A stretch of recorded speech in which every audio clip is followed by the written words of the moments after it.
And now let's talk about maritime, and we have right here, we know there's been some regulations, freight forwarders, and we talk about the issue of ports and activities around the ports and around our import and export. We have the Registrar and Chief Executive Officer of Council on Regulations and Freight Forwarders right here in the studio, Dr. Kingsley Igwe. Dr. Igwe, good morning and welcome to the program. Good morning. Thank you for having me. So it's a season of reforms and changes. We just concluded a conversation on that.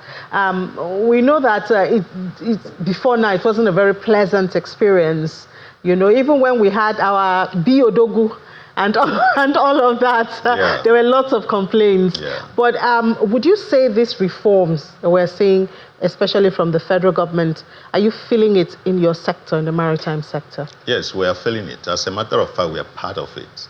Yeah, being a regulator, so I'm part of those who formulate the policies, that brings about the reforms that you experience today in the industry. So, good thing, we have a new direction that we are charting.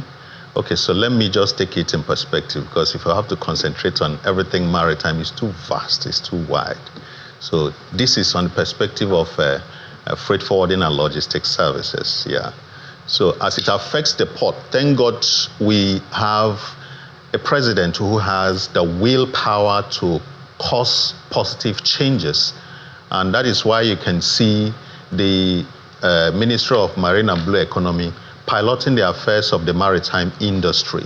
So credit to Mr. President on that, and even the minister who has given us a roadmap for the marine and the blue economy, with the advent of the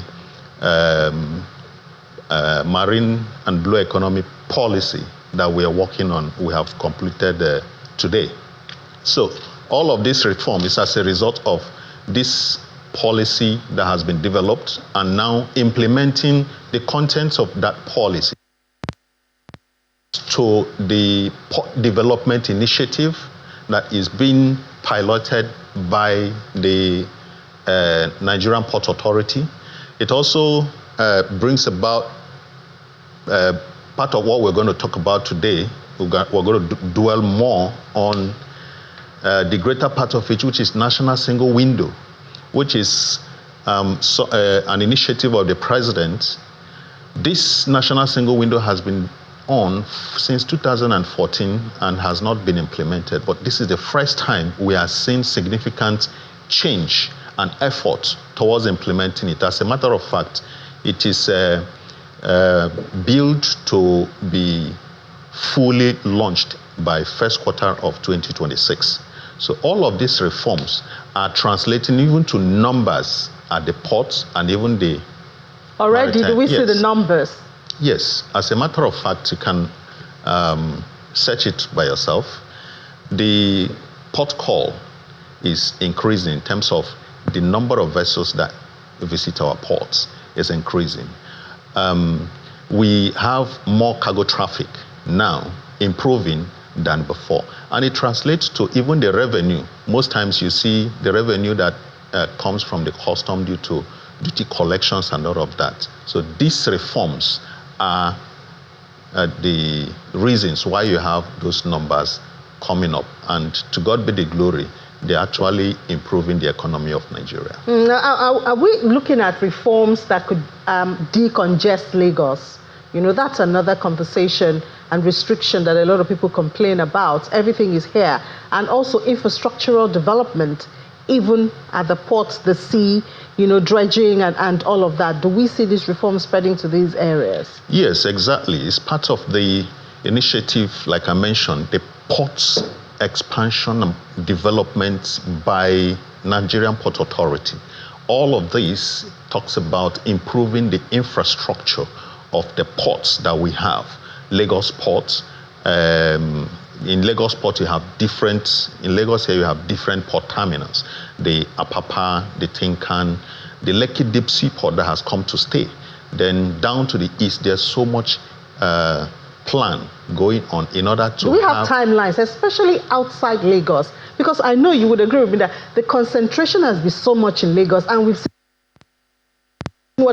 how it has hampered logistical movement, you know, of goods and all of that. So do we have a really intentional talks and perhaps timeline for expanding or reactivating some of those ports outside Lagos? Okay, so let me draw your attention to just the just concluded Maritime Week we had last week, the World Maritime Week. So there's a whole lot of discussion that went around. So one of it was the implementation of the national policy on marine and blue economy that was passed.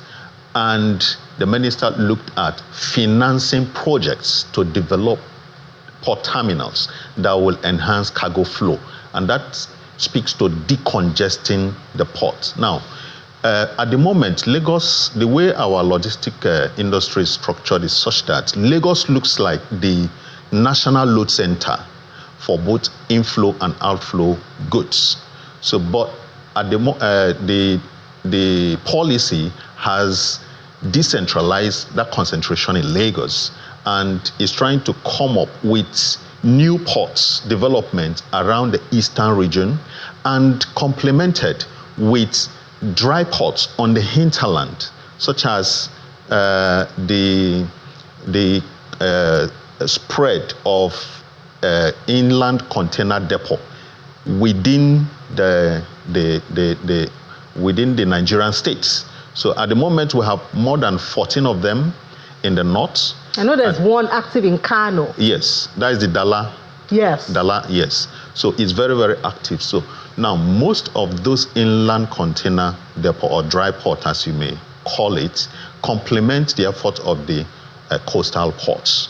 Okay. So now what it tends to achieve is to reduce concentration in most of this area. Now Lagos is already saturated, and that's why you see some of these inland container depot coming up, such that they will serve as both origin and destination ports, just like the seaports are serving. So by that, there will be deliberate reduction in the congestion problems we have at the seaports that you talk about.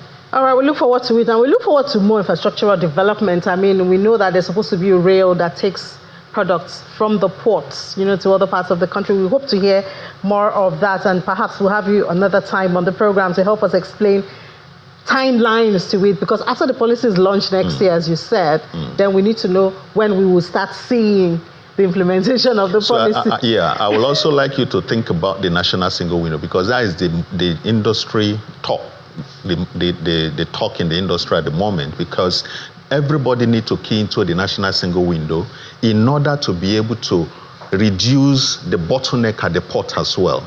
By the time that the national single window comes up, even you, maybe you have your own small business somewhere, you don't depend on the conventional agent to move your cargo out of the port. You can do it at the comfort of your office. So this is an area that Nigerians should look out for as well, because it's almost coming to stay.